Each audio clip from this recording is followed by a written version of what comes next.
Utina, appelée aujourd'hui Outna, est une ville de l'époque romaine du IIe siècle qui renaît de ses cendres. Cette ville s'inscrit dans la grande et riche histoire de la Tunisie.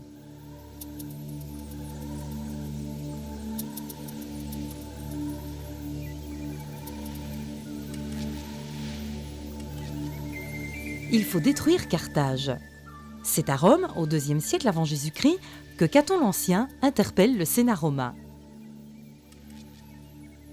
En effet, Carthage est la seule ville dans le monde antique à tenir tête à Rome. Ce territoire, qui fait partie de la Tunisie actuelle, deviendra au cours des siècles le carrefour des religions, des cultures et des civilisations phéniciennes, romaines et arabo-islamiques.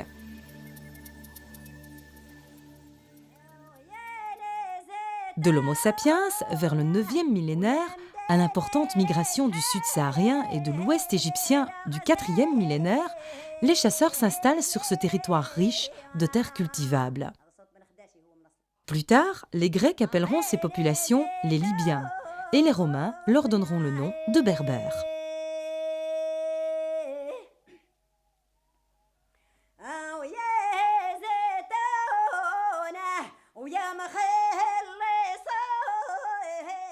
À la fin du 2e millénaire, les Phéniciens se lancèrent dans le commerce maritime, créant des escales et des lieux de mouillage sur la côte nord africaine. Un de ces comptoirs est la ville d'Utique. Des Tyriens conduits par la princesse Élissa fondèrent en 814 avant Jésus-Christ Carthage, la nouvelle ville. Au VIe siècle, Carthage domine la vie maritime et commerciale de la Méditerranée occidentale. Cette domination suscitera des guerres. Au 5e siècle avant Jésus-Christ contre les Grecs et entre le 4e et le 3e siècle avant Jésus-Christ contre les Romains. L'opposition constante entre Rome et Carthage aboutira aux guerres puniques de 264 à 146 avant Jésus-Christ, dont l'enjeu est la domination sur la Méditerranée occidentale. Après la destruction de la ville en 146 avant Jésus-Christ, les Romains en font une province d'Afrique, puis s'en désintéressent pendant un siècle. C'est en 46 avant Jésus-Christ que César annexe le royaume numide. Il fait de Carthage une colonie romaine. Avec l'essor de l'Afrique romaine, au milieu du 1er siècle, apparaît le développement agricole. L'Afrique fournit à Rome une grande partie de son ravitaillement en blé et en huile d'olive. Le trait dominant de cette période est un essor urbain sans précédent. Utina, l'actuelle Oudna, s'inscrit dans l'essor de l'Afrique romaine.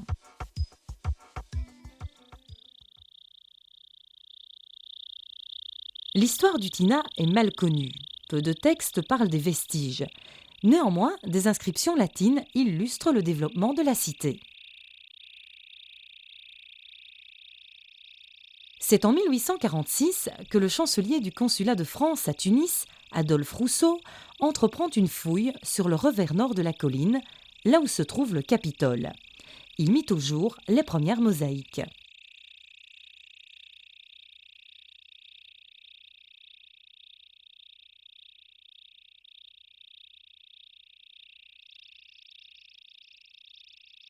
De 1892 à 1905, le site d'Oudna bénéficie de l'engagement du grand savant Paul Gauqueleur. Il assure le classement des principaux monuments de la ville. Après Gauqueleur, le site reste muet. Au début de la Seconde Guerre mondiale, le génie militaire de l'armée française occupe une partie du site archéologique pour établir un dépôt de munitions dans le sous-sol des Grands Thermes. En 1943, quelques obus endommagent le Capitole, l'amphithéâtre et la maison des Labeyries. À la fin de la guerre, le colonel Reynis entreprend des fouilles et supprime le dépôt de munitions. Depuis la nationalisation des terres agricoles, en 1962, celles qui englobent les ruines d'Oudna font partie du domaine public tunisien. La cité d'Oudna, il faut dire que c'était une cité oubliée un petit peu, délaissée, livrée à elle-même, c'est-à-dire qu'il n'y a pas eu d'action pour la consolidation, la restauration et la mise en valeur de cette cité. Et grâce à cet effort fait par le gouvernement tunisien, que nous avons pu entamer un travail de restauration, de consolidation, de mise en valeur pour tous les monuments de la cité. Le site lui-même est un site formateur. Les ouvriers se forment sur le tas Et nous, on peut dire, sans se tromper, que nous avons une excellente équipe, puisque le site actuellement fait travailler environ 170 ouvriers.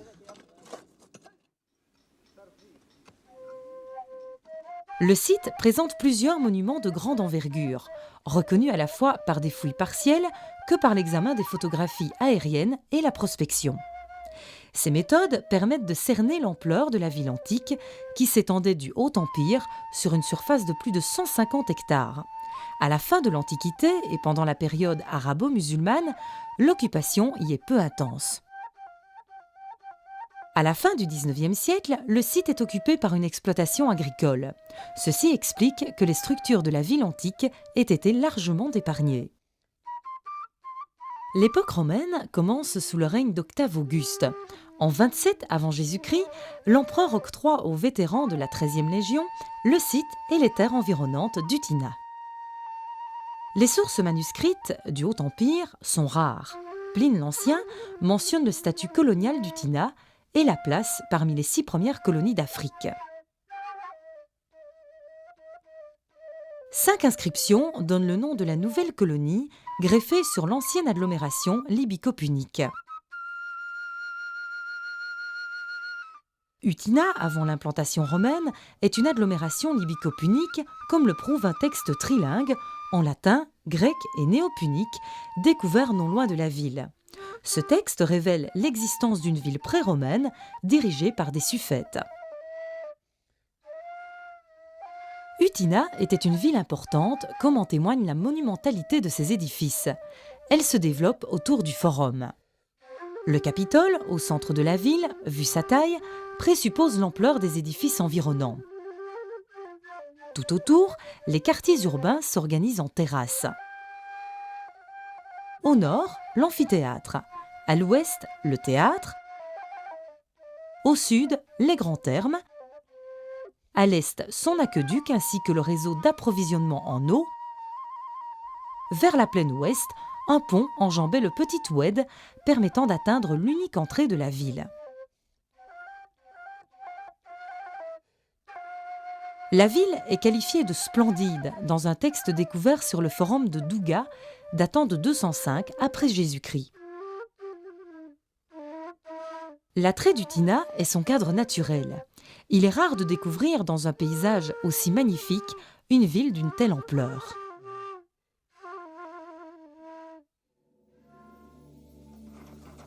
Bien que l'édifice soit connu depuis longtemps, les caractéristiques générales de l'amphithéâtre n'ont pu être déterminées avec précision que suite à des travaux récents.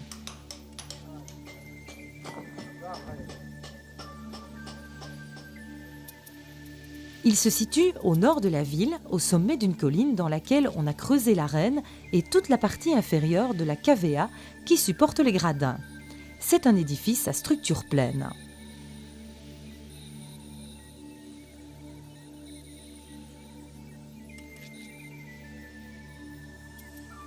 Son mode d'implantation en creux de vallon rappelle celui des amphithéâtres de Saintes en Gaule, d'Italica en Hispanie ou de Pergame en Asie.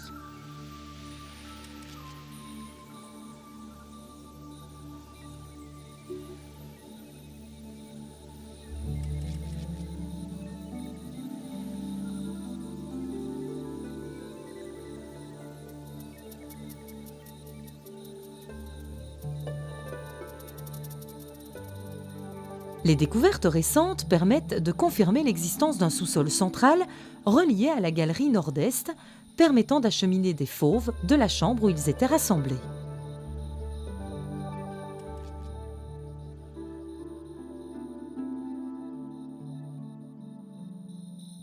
La partie périphérique de l'amphithéâtre a été entièrement construite en grand appareil. Elle était dotée d'une galerie et d'un espace intermédiaire où se situait le départ des escaliers d'accès. La façade ne comportait initialement qu'un seul niveau de 68 arcades, décoré d'un pilastre engagé. Un sondage permit de retrouver son niveau et ses dimensions. Ces dimensions autorisent à estimer la contenance globale du monument à 16 225 places, ce qui le place parmi les plus grands amphithéâtres d'Afrique. Un fragment d'inscription latine, découvert récemment, révèle que le monument date au plus tard de l'époque de l'empereur Hadrien.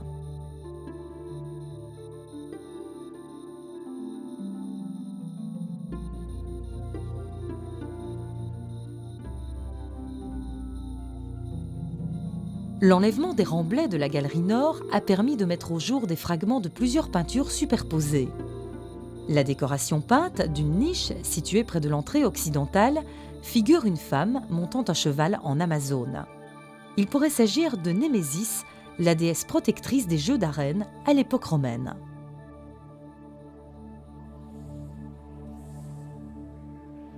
L'un des monuments les plus importants de la ville aussi, le Capitole. Le Capitole, d'après les textes, d'après les descriptions du début du siècle et de la fin du siècle dernier, il est question de l'acropole, de la citadelle. Mais actuellement, nous sommes sûrs qu'il s'agit du Capitole, du grand temple dédié à Jupiter de la ville d'Oudna. Nous avons restauré une bonne partie, aussi bien l'extérieur que l'intérieur. Et nous avons enlevé surtout dans quelques endroits 18 mètres de remblais, ce qui est énorme. En s'approchant du site du Tina, on est attiré par la colline surplombant la vallée, où le plus grand temple de la cité a été édifié. La maison coloniale qui couronne le sommet fut bâtie à la fin du XIXe siècle par Du Croquet. Implanté en plein centre urbain, le Capitole devait attirer de très loin le regard du voyageur, traversant la riche plaine agricole, symbole de la présence romaine en Afrique. Un soubassement artificiel considérable explique pourquoi l'édifice est perché aussi haut. Ces constructeurs ont voulu accentuer au maximum les avantages du terrain et faire en sorte que le monument sacré apparaisse avec évidence comme le point culminant de la ville. La spécialité, c'est donc l'épigraphie, l'étude des inscriptions gravées sur pierre, et tout spécialement en langue latine. Et l'apport sur un site comme Oudna est un apport très important, puisque malheureusement jusqu'ici, nous n'avons pas beaucoup d'inscriptions trouvées sur le site. Nous avons surtout des fragments d'inscriptions, mais souvent, à partir d'un fragment, on peut reconstituer l'histoire et confirmer certaines données archéologiques. Un fragment d'inscription latine, découvert récemment, ne laisse aucun doute quant à la fonction du monument dédié à la triade capitoline. Jupiter et ses deux parèdres, Junon et Minerve. Ce fragment contient le mot « optimo » daté d'Antonin le Pieux.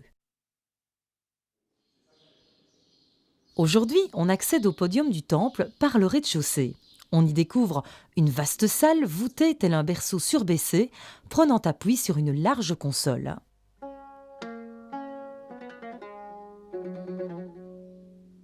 D'autres salles constituent le podium. De chaque côté se trouvent des pièces éclairées par des fenêtres.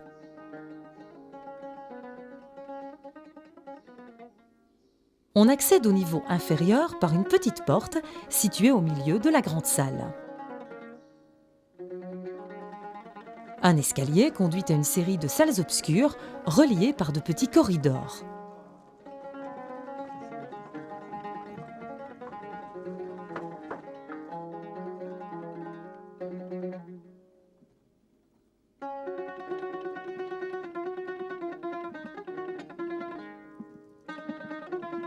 Un système d'aération est visible par endroits.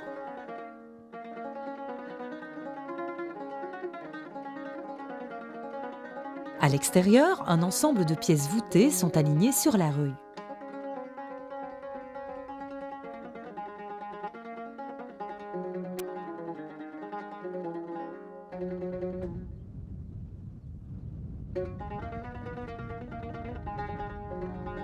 On accédait à la cella du temple par un escalier monumental donnant sur une colonnade.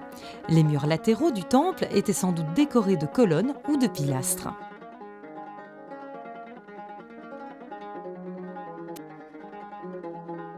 Les dimensions importantes et ses structures prouvent que le Capitole du Tina est le plus grand temple d'Afrique connu à ce jour.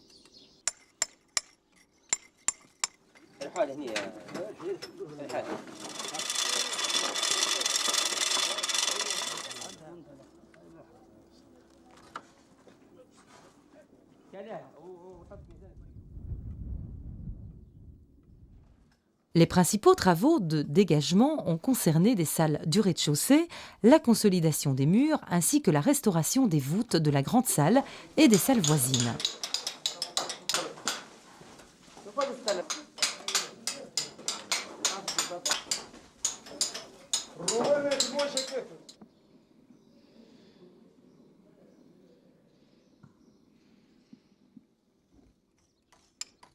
Le niveau inférieur a été déblayé.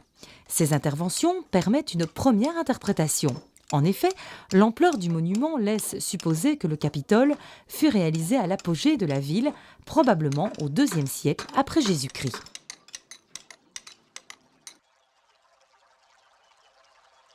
Les thermes publics, situés à 200 mètres du forum, constituent l'un des ensembles les plus importants du site.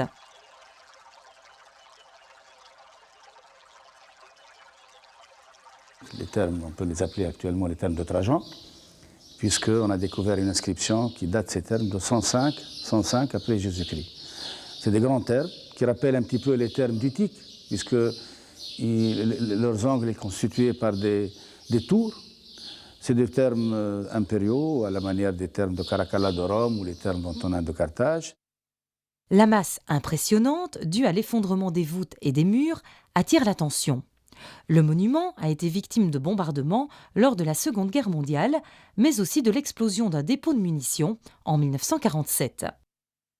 L'édifice, par ses dimensions, est comparable aux thermes impériaux les plus prestigieux connus en Afrique. Ces thermes comportent 2 niveaux. Le niveau d'utilisation principal avec les salles, chaudes, tièdes, froides, ainsi que la piscine. Le sous-sol, accessible par une série d'escaliers, est composé de nombreuses salles de service, des grandes citernes intérieures dotées de murs étanches sous le frigidarium. L'alimentation en eau se faisait par l'aqueduc et les grandes citernes intermédiaires.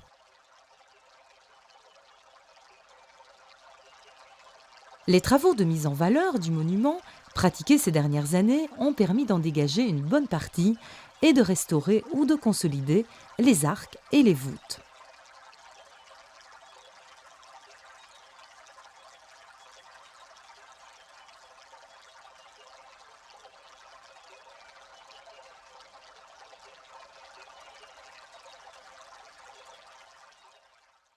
Les archéologues du XIXe siècle ont mis au jour une dizaine de maisons aristocratiques.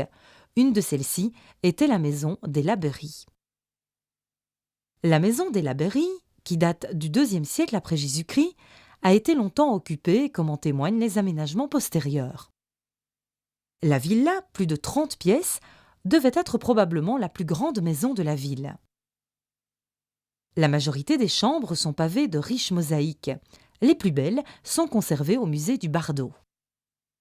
La salle d'apparat renfermait la célèbre mosaïque qui représente Icarios, roi d'Attique, recevant une grappe de raisin en présence de Dionysos qui préside la scène.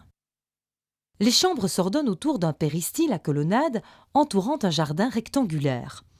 Un bassin légèrement en hémicycle fait face à la salle d'apparat. On accède à la maison par une porte qui donne sur une cour intérieure à ciel ouvert, entourée d'un portique dont le sol est décoré de mosaïques.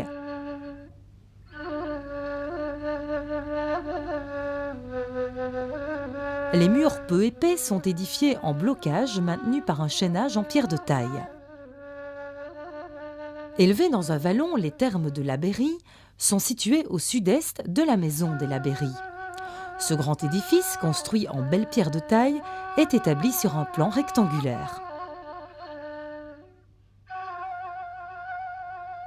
Ils doivent leur nom au texte inscrit sur la grande mosaïque du frigidarium qui représente Orphée charmant les animaux.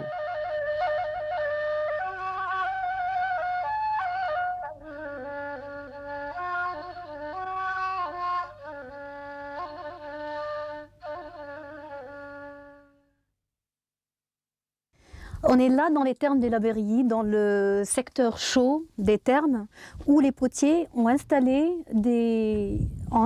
un four. Ils ont réutilisé et réaménagé les thermes des Labeyrie. Et on voit que le four, il a utilisé les structures des thermes. Le four, ici, il est conservé seulement au niveau de la salle de chauffe avec les arcs qui supportent la sole. On a ici 2 arcs en bon état de conservation. Ils sont faits de briques en terre cuite, déjà crues. On remarque ça à cause vraiment de la structure des briques. Et les restes des arcs, quand on les voit à peine sur les parois latérales. On a un arc ici, donc qui retombe là, et on a un arc à l'intérieur. 3 arcs. Voilà. Le diamètre de la salle de chauffe est de 1,70 mètres et cette salle de chauffe elle est conservée à hauteur de 2,70 mètres. De petits thermes privés ont été également mis au jour. Ils présentent une petite salle dont le sol est pavé d'une mosaïque. Celle-ci présente un motif géométrique mal restauré dans l'Antiquité tardive. Le fond de la salle, sans doute le frigidarium, contient un bassin dont la partie médiane est décorée par un pavement de mosaïque représentant des amours pêcheurs. Ces amours se présentent sur des dauphins ou sur des barques naviguant dans une mer poissonneuse. Le site d'Oudna présente plusieurs installations hydrauliques, parmi lesquelles les grandes citernes au sud de la ville.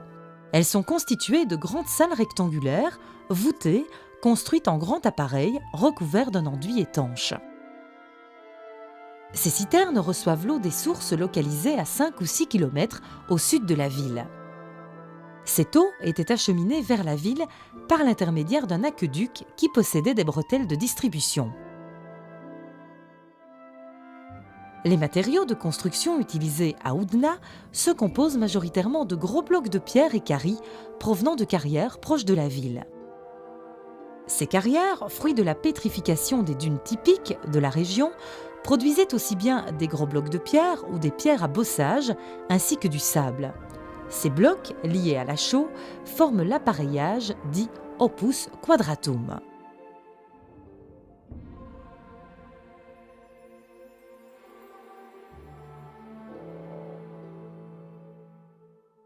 Certains murs construits en pierre à bossage sont visibles dans le sous-sol des grands thermes publics.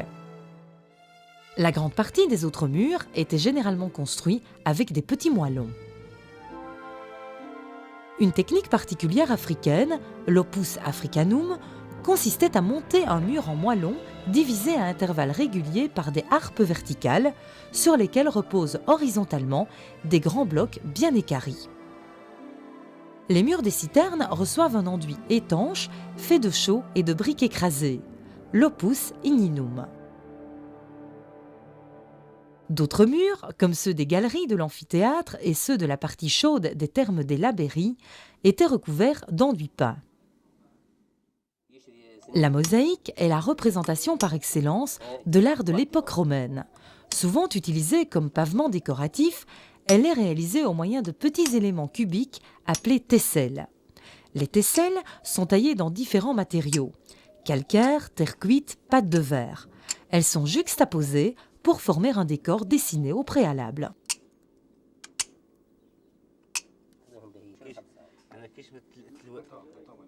Les mosaïques, grâce aux artisans qui les ont conçues, nous transmettent, de par les décors, les croyances, les conditions de vie, la mentalité, les paysages, les activités et les loisirs de tout un monde vivant il y a environ 20 siècles. L'apparition des mosaïques se situe vers le IVe et le IIIe siècle avant Jésus-Christ, à Carthage et à Kérkouan. Mais les mosaïques s'affinent vers le IIe siècle après Jésus-Christ avec la romanisation de l'Africa. Le développement des cités pousse les particuliers à construire de belles demeures pavées de mosaïques, tandis que les villes se dotent d'édifices monumentaux. Dès lors, les ateliers de mosaïque sont très sollicités.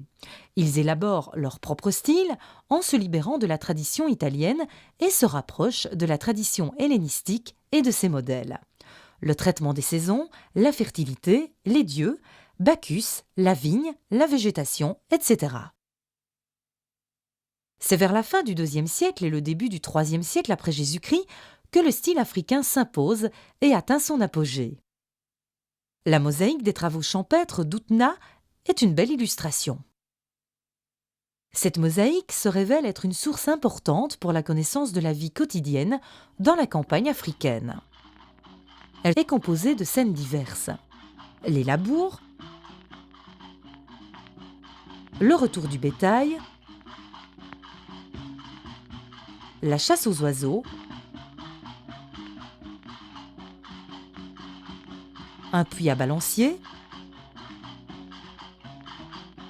un animal qui s'abreuve, la cueillette des olives, une chasse à courre, une chasse à fauve. L'ensemble est disposé de façon à être visible des trois côtés. Oui, nous avons un petit atelier qui nous permet à la fois de restaurer les mosaïques qui se trouvent in situ dans les demeures et aussi de former des jeunes, puisque le conseil de gouvernorat nous demande de temps en temps de former des jeunes élèves qui ont abandonné leur scolarité. Et nous avons formé un nombre important qui sont ensuite récupérés et recrutés dans les travaux de restauration des pavements se trouvant in situ. Ça nous arrive aussi de faire, on a fait quelques facsimilés pour les mettre en place in situ, puisque les mosaïques les plus importantes ne sont plus in situ, ils sont au musée du Bardo ou même ailleurs à l'étranger.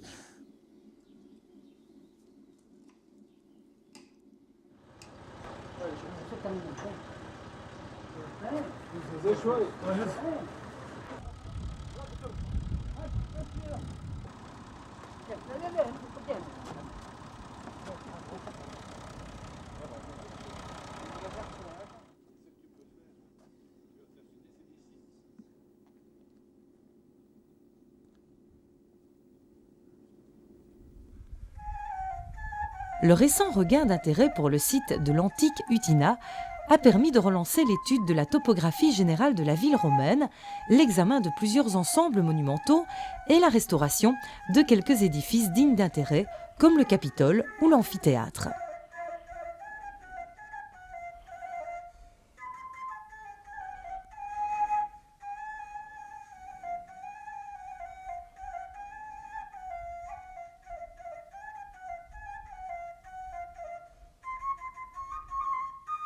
Ces nouvelles recherches démontrent le potentiel extraordinaire d'un site naturel, historique et archéologique que le public se réapproprie peu à peu.